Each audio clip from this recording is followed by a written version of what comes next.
A guy named Jerzy Gregorek says, hard choices, easy life. Easy choices, hard life. When you make the hard choice, you get the better existence. The harder the choice that you actually make, the better the kicker on the back end. You get exponentially more on the back end. Likewise, when the choice is so easy, it's fool's gold.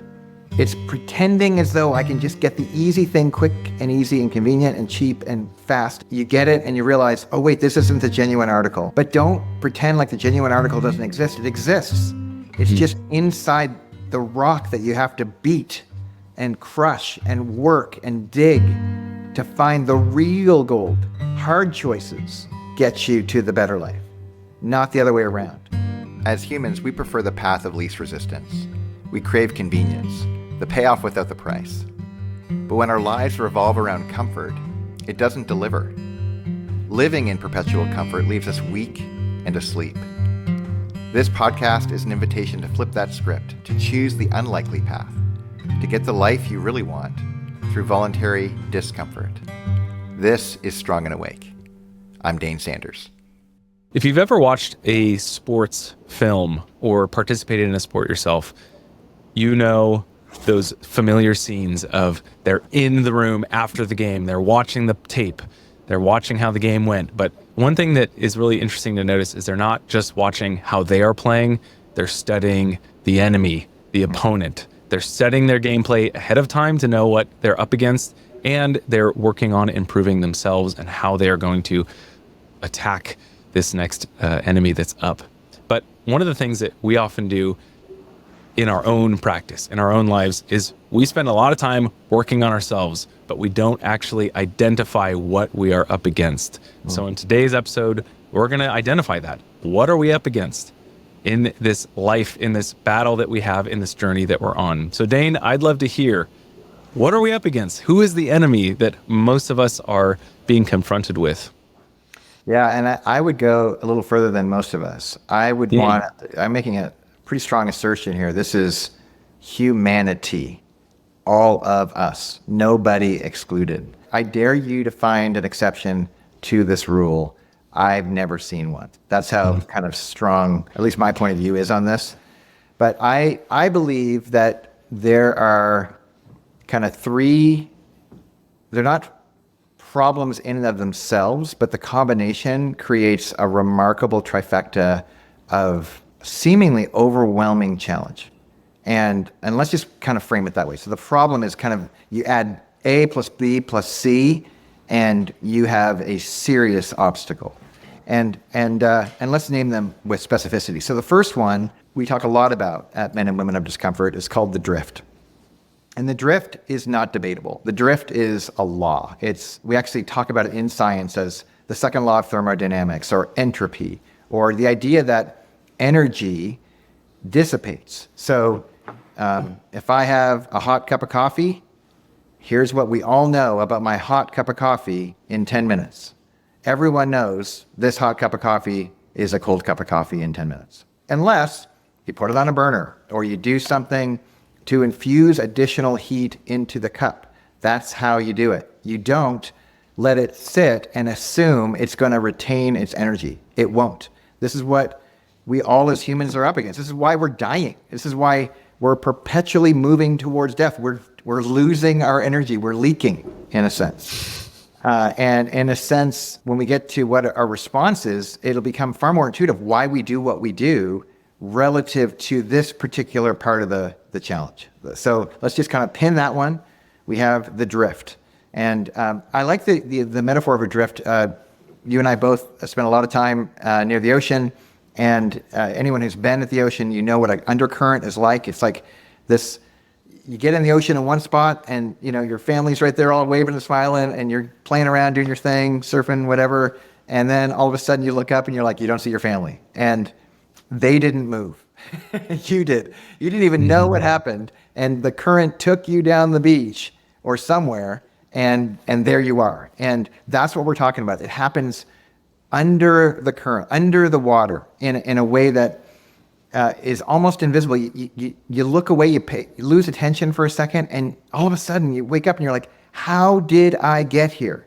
It's If anyone knows the Talking Heads, they have a remarkable song that has a lyric around this notion of how did I get here? And it's talking about the days that go by and this lifetime of existence. The drift is, friends, and it's happening like gravity, and it's taking you places you don't necessarily want to go, and there's something you can do about it. More on that in a minute. So that's the first dilemma. The second is what we at Men and Women of Discomfort call the whirlwind of being human. The whirlwind of being human. And that line was taken by a poet. It's the On Being and resident poet. His name is Porrick, and I'm forgetting his last name. Incredible poet.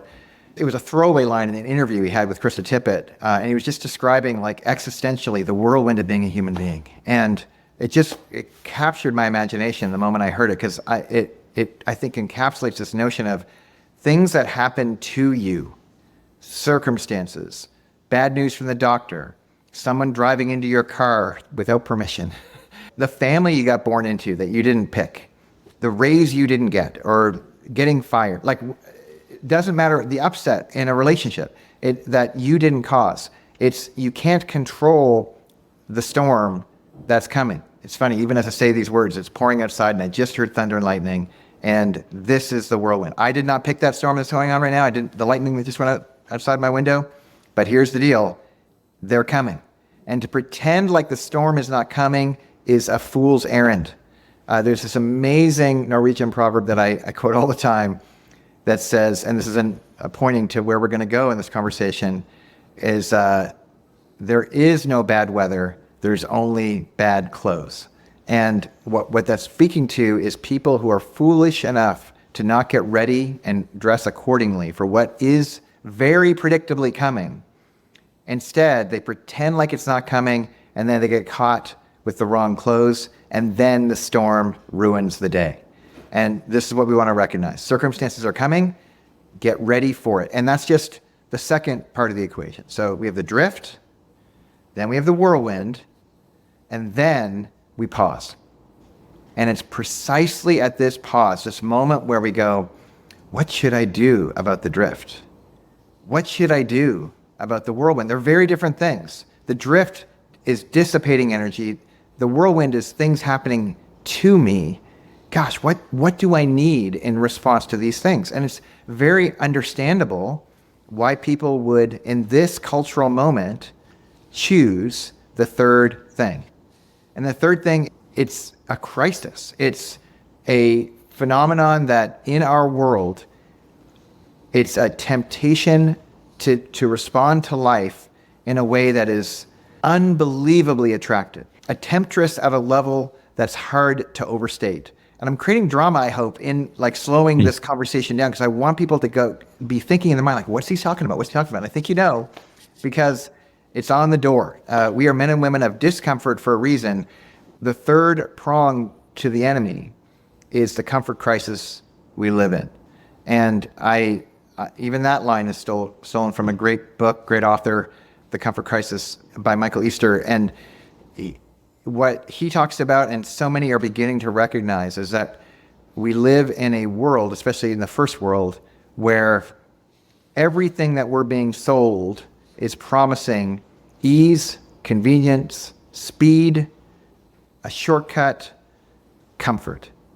And all of those things, especially in response to the drift, you add choosing the comfortable response to the drift, and that you're going to fall asleep.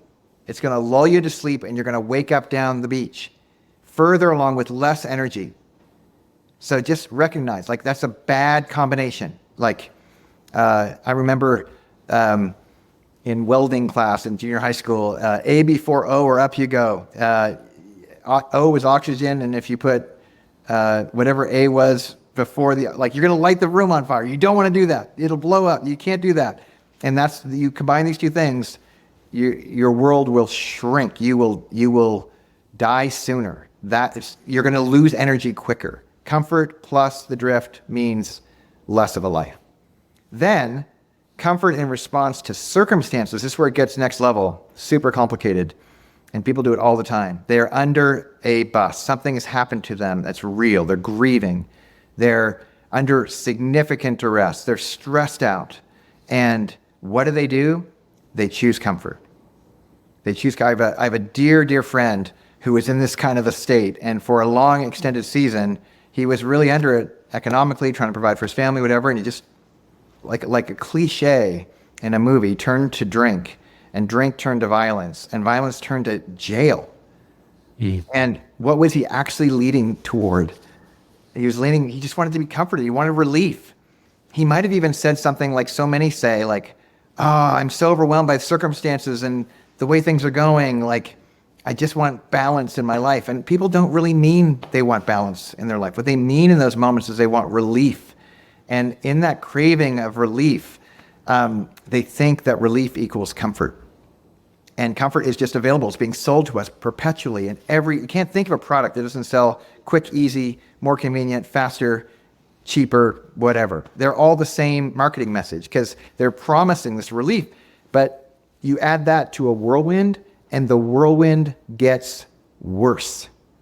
If you're in a whirlwind, you don't run away from the storm. You walk toward it as best you possibly can. Do the uncomfortable thing. And of course, this is the big punchline is if you have these things in your world, and I already know you do, the drift is real. It's like gravity. The whirlwind, if you're not under some tough circumstance right now, you will be soon enough. Just give it a minute. And if your default response to either of those two things is comfort, or worse, to both of those things at the same time, which so many of us experience, and you choose comfort, you extend that choice over and over and over again, one day at a time, one day at a time, one day at a time. Not only will your life shrink, but it will get so much harder, so unnecessarily harder. You're going to despair. And tragically, it was Kierkegaard, I think in the 16th century, who said, man finds a level of despair he can tolerate, and he calls it happiness. And this is the dilemma. This is what is, like in very concrete, specific terms, this is what we're up against. And if we don't find a different path than the one that's prescribed to us in culture of choose comfort, friends, we will get in. If you think you're in a world of hurt now, just give it a minute. It's only going to get worse. Yeah, and there's a reason why those marketing messages work, is because that often is like how we're wired. We're drawn to that relief, that promise. Yes. And I think, many that are tuning in right now might be either just now waking up to this and seeing and realizing how fickle comfort is and where it's gotten them. Or maybe just now you're realizing that, this has been my response to these triggers of the drift and the whirlwind, and it's not serving me. But no matter where you're at on that path, I think it is really important to become awake and aware of those things so we can do something about it.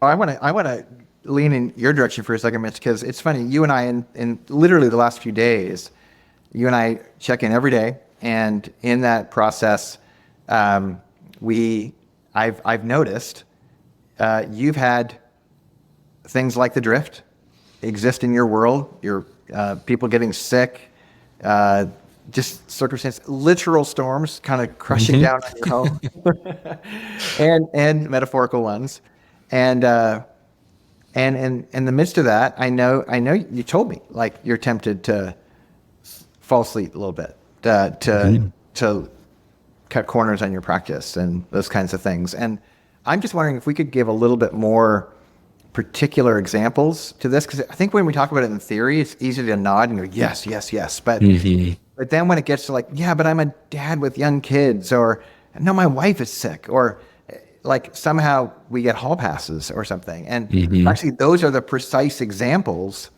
that I have different versions, you have your versions, but I think if we don't name them, it's easy to go like, oh, that's about other people, not me. But friends, I can't overstate, this is all of us. Everyone's included. But give some examples in your own world, like live right now, so people can get their head around this idea. Sure. Well, at the time of this recording, we're going through a big storm here in California, as Dane has alluded to, which, for everyone else in the rest of the country, they're like, boo-hoo, it's raining in California. There's some truth to that. There's not a whole lot of infrastructure for that. And as much as we're ready for wildfires and things like that, there are certain things that we're not prepped for. And I can honestly say, like, rain comes, and we're just not prepared for that. And I think the same has been true kind of in my life.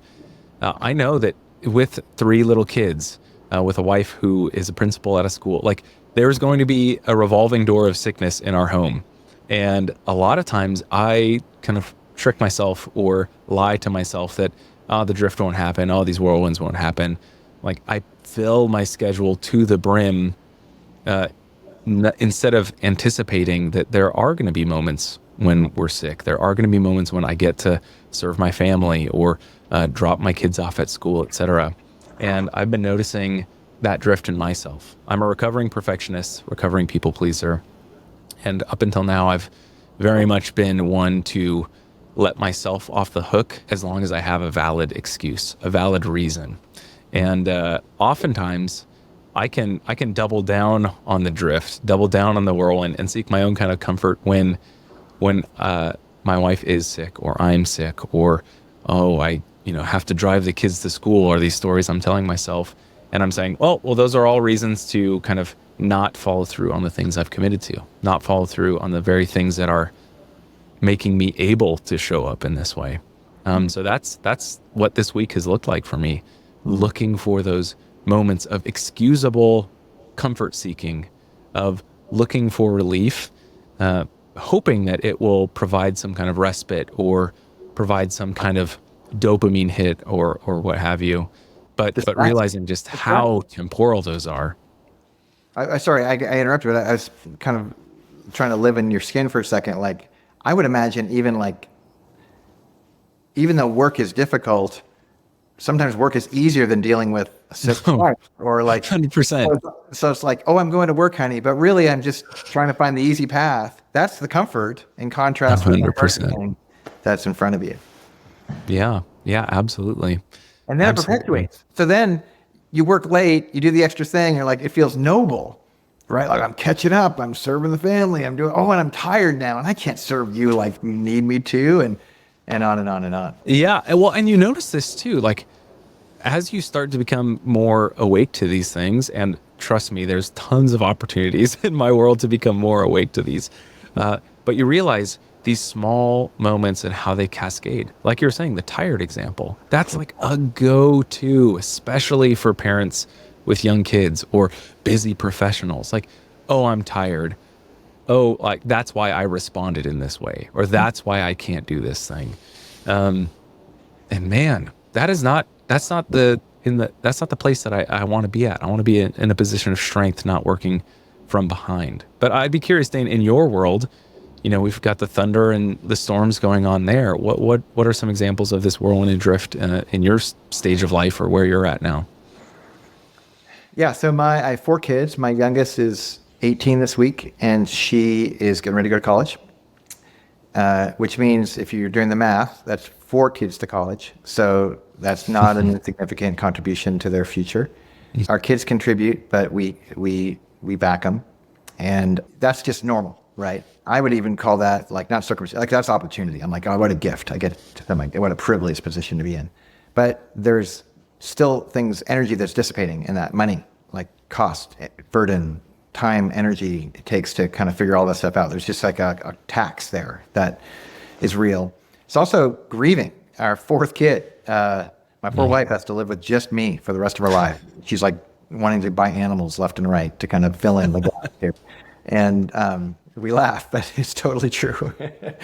And she's not a member of Men and Women of Discomfort, but she reminds me all the time she's had to live with me for these many decades. So she's definitely a woman of discomfort. So in the midst of that, that's just kind of life stuff. That's not a storm. But there are storms in the middle of it. Like my mom, who is suffering under significant memory issues as she ages, and she lives on her own, and my brother's there, and he's under duress, and he is requesting help. She lives quite far away in a different country, and that means, gosh, if I'm going to be a good brother, showing up for my mom and my brother and his family consistently, which I haven't been, that's a consideration. How do I stand up in the midst of the need that's obvious and real, and my own grief? My own birthday happened recently, and with my mom's memory issues, you might guess, like my mom forgets things, and it's sad. And even though I'm a mature man. Sometimes I feel like a little kid, just feeling things, and that is really uncomfortable. And then you add things like we're selling our house right now, and we live in community with my brother and sister-in-law, my wife and I, and our daughter, and we live in this amazing home up in the foothills of Northern California, up toward Lake Tahoe, and we're giving up this 115-year-old home, which we're sad about. And we agreed when we got into this partnership that if we split, anyone needed it, we'd split, and the need's been made known, so we're getting out. And so there's the process of selling a home.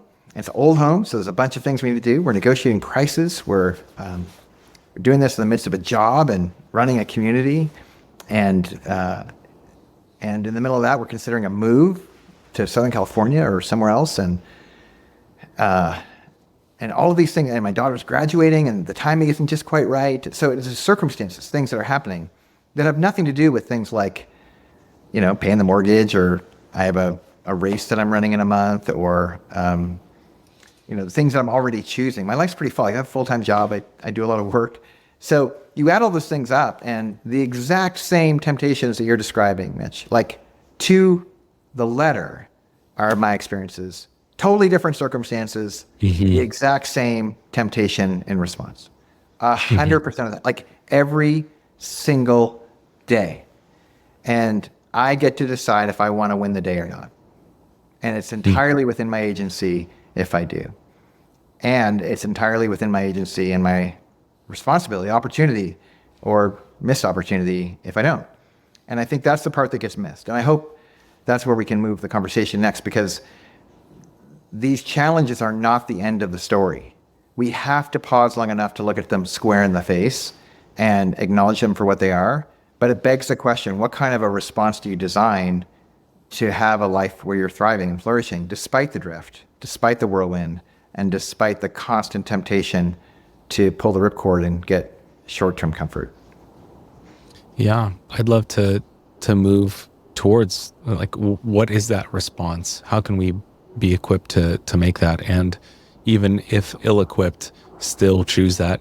But before we move to that, I do want to acknowledge, like, I understand that we're talking about, I'm tired because, I work full time. My wife has a job. We have 3 healthy kids. So much You privilege have a home. Like, Totally. I want to acknowledge that, like, this is, a place of privilege, but I also know that, the whirlwind and the drift is not, divided by economic levels, or is not unique or distinct to, certain individuals that have or lack privilege. The drift and the whirlwind is a human condition. It finds us all. And of course, we're all in different circumstances, but I do want to acknowledge that as we all have different things that we're navigating. Because I know that myself, if I'm putting myself in the listener's ears, as I look for justification, as I look for a reason to seek comfort, it's one, I want to position that these people don't get it, or you don't understand. That's right. Or no, you can seek comfort, or you can choose the hard thing, but you don't understand what I'm under. I'm so glad you said and maybe that. we don't, but go ahead, Jane. Well, we asked the question relative to this particular moment, which actually is a moment of tremendous favor that I think both of us are experiencing. And I know I am, I know you are grateful at a level, but it's not like this is a constant. Most of my adult life has been hand to mouth, wondering if I'm going to make rent, not mortgage, rent this month. And beyond that, and that's still a privileged position, to be clear. And then you go further. If anyone knows our origin story of Men and Women of Discomfort, I'm a co-founder. The other co-founder, Tim, is dead, and he died of stomach cancer. And he was a man of discomfort in his final year of life, and there was a reason. He understood the path to the bigger life, the bigger game. Just this morning, I was in a conversation with my friend Matt, who told me about this book. I've not read it, but the story I won't ruin. It's an older book, and it's called A Grace Disguised. And it's about an individual who, the author, in one tragic car accident, he was in the car with his mom and his wife and his baby daughter, and he was the only survivor. So he lost his mom, his partner, and his child in one moment. And the story chronicles his grief. And in particular, this is the phenomenon that is so remarkable to me, is he was lost in this kind of very understandable whirlwind of just constant, like he'd have nightmares of the storm that's coming and couldn't get away, and it's just taking him down. He couldn't breathe. He couldn't, like all the things, just horrific level things that even if I was the best poet who could ever describe a thing, we'd fail from his experience. It was so dark.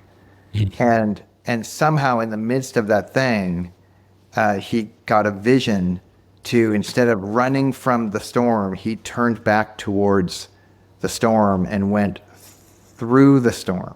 It was a very different experience. It was harder in the short term. And yet it was the path to seeing the dawn on the other side. And, one of the reasons why we're big fans of the buffalo is because they're the animal that runs toward the storm. They don't run away. The same friend of mine, Matt, told me another story about this little kid's book called Be the Buffalo. And Be the Buffalo is about, it contrasts buffaloes with cows and bulls and what they do when storms show up. And it turns out that cows and bulls, for very different reasons, they run away from storms, and buffaloes run toward the storm. Well, he was sharing this in the context of a farmer who had heard the guy who wrote the book give a keynote, and my friend Matt was in the room, and the farmer came up to the author and said, "Hey, you're not lying.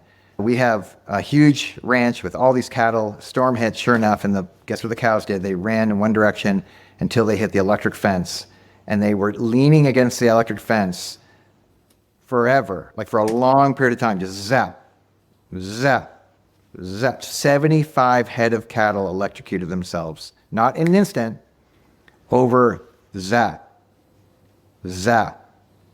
Wow. Zap. You ever held to electric fence? Any human, a kid could hold onto it and just go, "Ow," it's kind of a shock. It feels weird, but that won't kill you. But you do it enough. What does it do? It expedites the fear of the storm, and grabbing the thing expedites the drift. And all of a sudden, you make the comfortable choice. You don't die right away. You're just going to wait a long time, but you will die eventually, just like those 75 head of cattle. And so I both want to acknowledge what you're saying, man. There's no question we're from the examples we're giving compared to some of those who are listening. We can't relate to your situation. I totally get it. But I think you'd be hard pressed to disagree that they're in the same category. The category of the drift is the same. The category of the whirlwind, however grave, is the same. And the temptation to choose comfort in response is the same. And in that we can agree, and I think in that we can consider, what do we do in response instead? Yeah, so what is that response? You had mentioned kind of in passing there, and of course people will be familiar with this because it's embedded in our DNA and even the subtitle of the show, the unlikely path. Like, what is that unlikely path? Like, how might we respond instead of seeking relief, instead of seeking comfort? How do we find, instead of balance, what's on the other side of choosing discomfort? Yeah, and to increase the stakes even higher, it doesn't take long to get overwhelmed by all the options of things to go do. Because the short answer is, well, choose the hard thing. Choose the hard thing precisely when you're tempted to choose the easy thing.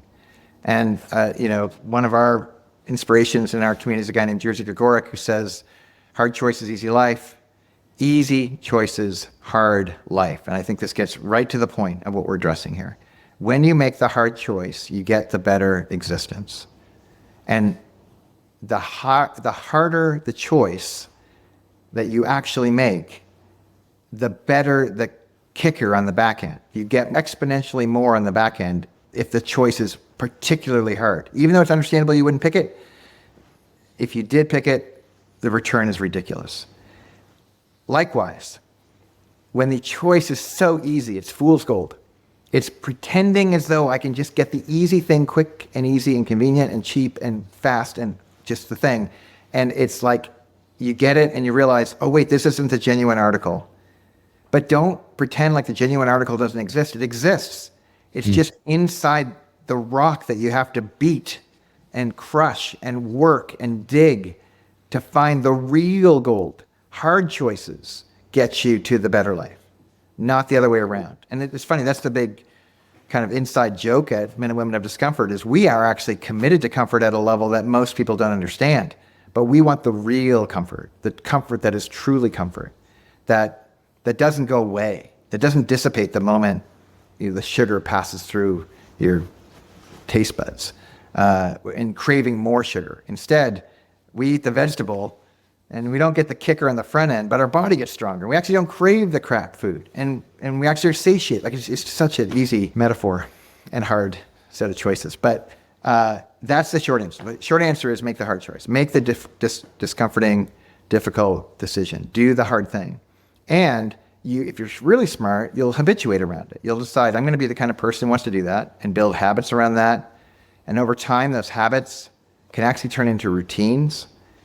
But where it gets really exciting is when the routines go one more step and they become an immovable object in your life, an operating system in your life, the context within which you do your life.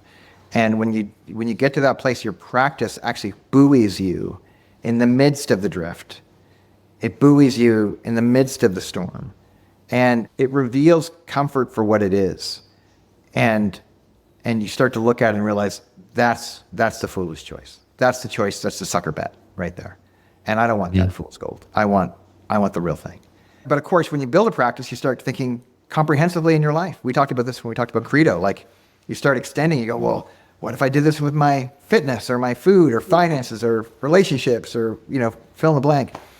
And you start building this huge list. And we do not recommend people start with a huge list unless you are locked into community and you have people around you who are doing it like full on. But if you're by yourself, go as minimally viable as you can. Pick the smallest thing that you can consistently do as a habit. It's funny, James Clear, author of Atomic Habits, just came out with an amazing new little app that I have a beta on called Atoms. And what's so cool, it's a habit tracker, but he only lets you add one habit. And until you have at least, and I won't even say the number, at least a significant amount of days in a row where you've kept the habit as prescribed exactly, then he doesn't even give you the option to track a second habit. Interesting. And I think if you're on your own, I think that's the right path. I really do. But if you're not, you don't have to be on your own. This is the kicker. Like, why would you do this by yourself? It doesn't make any sense to me when there's actual communities of people who are doing this together already. And I think it's that community piece, even though it's still an individual act to choose that hard thing and to map a pathway where you can make this comprehensive in your life. We're not in a rush. There's this notion, the military says slow is smooth and smooth is fast. We go slow at this thing, but we do it in community in such a way where you can actually build your whole life around this and actually discover life despite the whirlwind, despite the drift, and despite the call to comfort. We were reflecting in this community, and I had posed this question, and someone responded with, yeah, I want a hard life. Yes. And I was like, I love the spirit of that. Yes. But I want to be clear. We're not seeking a hard life. Like this hard might be the path to a better life, but we're not, sadists here. We're not trying to seek a hard life. And I think it's an important reminder, like good is not the antithesis of hard. Oftentimes the hard things are the good things. Yeah. And ultimately for this better life. And we were talking before this call, and you said oftentimes like this goal is true comfort, not this fleeting, effervescent comfort that is so alluring, these sirens that are going to bring us against the rocks. But it might not look like we think it does. It's not nirvana. It's not this euphoric feeling. So I do think as we get to navigate this, it's so helpful to do it alongside others, like you were saying, to be a mirror to you and to not go it alone. Well, so really, I wasn't thinking about sharing the story until just now, but I think you teed this up pretty nicely. And maybe this is a good kind of story to end on for folks. Mm-hmm. For those who know me on a more personal level, and Mitch, you're one of those dear friends, I'm a pretty emotionally high maintenance dude. my poor wife. I have a lot of highs and lows, and kind of publicly I can kind of keep a front, but there's a lot going on in my heart and soul, and wrestling matches, and like a little snapshot. Like, so my dad dies when I'm 3. My dad's dad died when my dad was 3. I have 4 kids. Like, I have issues, man. Like, I've logged some time on the couch with good therapists. and so I say that as a backdrop to say, like, I have a tendency towards melancholy and discouragement.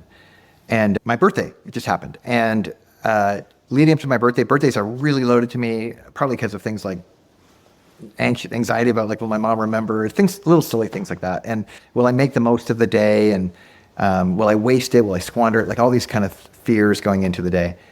And in the middle of that, I have all of my friends who are saying things like, oh, I hope you're spoiled rotten. Oh, get that extra piece of cake. Sleep in. All these kinds of invitations. And if there's one day of the year when you get to do that, what is that day? Of course, it's your birthday. It's in our culture. So, what do you think my big temptation is? Forget the drift, even though it's also an actual marker that I'm aging, heading closer towards death. And I have so much going on, like I mentioned earlier. Gosh, wouldn't it be a relief to all those circumstantial things to just take a day? And the night before my birthday, I was at a workout at CrossFit, and my dear friend Simon, who she owns the CrossFit gym up here in Auburn, invites me on a long trail run. She doesn't even tell me the distance. She says the length of time will be on trail. And tells me it's going to be 3.5 hours, and but there'll be lots of opportunities for you to get off trail. Because I'm really, once I get on trail, I love to quit early. No, I don't. I just hate that feeling. So she knows what she's doing, and she it's not just her, it's her and another buddy of mine, Tony. She and Tony are training for 100-mile races later this year, and we're side by side on this thing, and we get going, and we end up running for 4.5 hours. Got up at 5:30, started with a cold shower on my birthday, got on the trail. 21 miles later, way more than I thought I was gonna hit. Trail running, elevation, all the things, and I finished it, and just kind of late morning, people are waking up and getting after the day. And how do you think I felt at the end of that day? How do you think anyone in the human race would feel if they had their birthday with all those circumstances? They go in, they do their run, they surprise themselves at what shows up in them in the context of community, because I wouldn't have done it on my own, I don't think. I get to the end of that, of course I felt like $1 million. I mean, I won my birthday before my birthday even started. Like, it was like this, talk about euphoric, like, that just happened. And it's not about 21 miles. It's not the point. The point is, like, whatever your 21 mile thing is, that thing that just seems like that's not possible. I can't do that. And you don't do that. You take one step toward doing that every day, one little step. And on this day, I had no mental health issues. On this day, I found myself at a level of satisfaction and significance and meaning and purpose, rolling into the celebrations that were nothing but, like, gratitude. Nothing. It wasn't a flex. It was I cannot believe I have the privilege of making a hard choice and actually making it so I could get to this. Now I'm going into the celebration, and it's fundamentally different. And I want that for my friends. I want to be metaphorically running on the trail with friends like I got invited to do. And that's what we do at Men and Women Discomfort. We invite people on the metaphorical trail. And we won't make you run 21 miles. You might find yourself doing crazy stuff like that, not because you have to, because you get to. And you start to see your world opening up in terms of possibility. And that's why I don't have any plans of getting off, even though there are a lot of hard days where the drift is on. There's a lot of hard days where storms are crashing, and I'm craving relief all the time. But when I can find the courage in the midst of that to do the thing always delivers. Yeah, and I imagine what you discovered on the other side of that 21 miles and winning that day is what you thought you might experience if you pursued all of those other comforts. That was the lie. That was Yep. that was the fool's gold, man. Yeah. And there's something in my spirit that was like, I don't think that's true, but I kind of wanted to believe it. I kind of did. I wanted to be an accomplice to myself. And it took a friend to see through it and go, come on, dude. You can quit whenever you want. Let's go. And yeah, I'm grateful. Yeah. Well, I'm grateful for you, Dane. Happy belated birthday.